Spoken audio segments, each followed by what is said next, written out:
Salut tout le monde, j'espère que vous allez tous très bien. Aujourd'hui au programme, vous allez manger du CSS. Dans cette vidéo, je vais vous présenter 6 sites qui vous aideront à monter votre skill en CSS. Comme d'habitude, vous connaissez la chanson, l'abonnement, le like, le partage et on n'oublie pas le petit commentaire pour le référencement. Très important le référencement. Allez, c'est parti!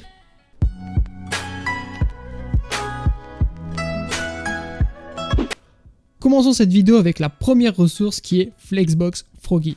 Vous souhaitez jouer avec les Flexbox? Alors Flexbox Froggy est fait pour vous. Le but du jeu est très simple.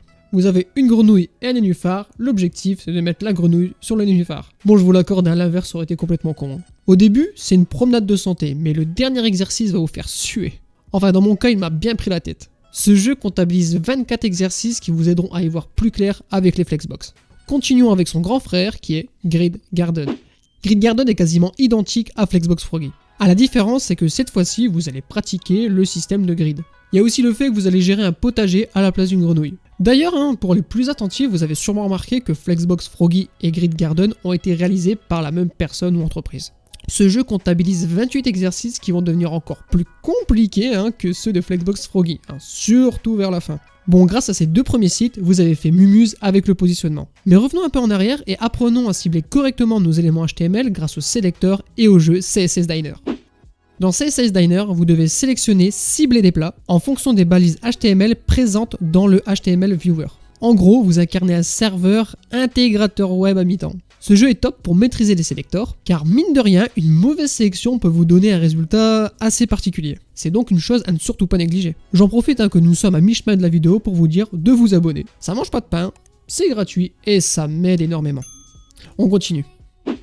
En règle générale, on aime tous plus ou moins massacrer du zombie. Aujourd'hui, on va pas se lancer un Call of Duty ou même un bon World War Z, mais plutôt Flexbox Zombie. Le principe est assez simple, toujours avec les Flexbox. Vous allez devoir aider votre personnage à se servir correctement de son arc afin d'atteindre sa cible. Vous avez 12 chapitres avec plus ou moins 20 exercices par chapitre. Oui, il y a de quoi faire sur Flexbox Zombie. Si vous êtes curieux en arrivant sur le site, vous pouvez accéder à d'autres jeux en cliquant simplement sur le logo. Vous avez le choix entre les Flexbox, les grids et le Service Worker. J'ouvre une petite parenthèse car j'ai découvert ce site grâce à Benjamin Code, donc si tu passes par ici, merci et lâche ton commentaire. Bon, maintenant que vous commencez à avoir des bases en CSS, que diriez-vous d'un octogone sans règles avec d'autres développeurs?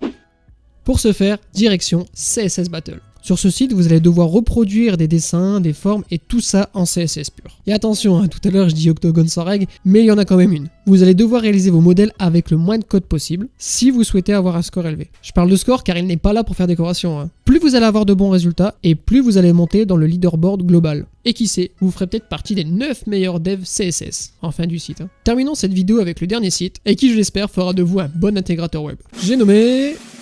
Avant ça, lâche ton meilleur commentaire. Petite session ASMR. Front-End Mentor. Pour moi, Front-End Mentor, c'est l'aboutissement de votre apprentissage HTML, CSS et également le JavaScript. Ce site vous met à disposition divers maquettes. Vous avez le choix. Vous pouvez rester uniquement sur du HTML et du CSS, et pour les plus aventuriers, vous pouvez y ajouter le JavaScript. Il y a également un niveau de difficulté sur chaque maquette. Newbie pour les débutants, Junior pour les amateurs, Intermédiaire pour les plus expérimentés, et pour ceux qui ont du skill à revendre, Advanced. Je suis pas sûr de l'accent, attendez. Advanced. Oh, on va garder celle-là plutôt. Une partie premium est également disponible si vous souhaitez, d'après le site, vivre le quotidien d'un développeur en activité. Je vous avouerai que le côté premium, moi personnellement, je l'ai pas encore essayé. Donc si vous avez des retours sur cet abonnement, n'hésitez surtout pas, la section commentaires est faite pour ça. Et ben voilà, la vidéo est terminée, j'espère que ce format vous aura plu. Avant de partir, n'hésitez pas à me dire ce que vous en avez pensé, et surtout, quel langage aimeriez-vous approfondir? Ça me donnera l'occasion de refaire une autre vidéo avec d'autres ressources à vous proposer. Je vous dis donc à très vite, restez motivés et surtout ne lâchez rien, c'était Thomas, bye!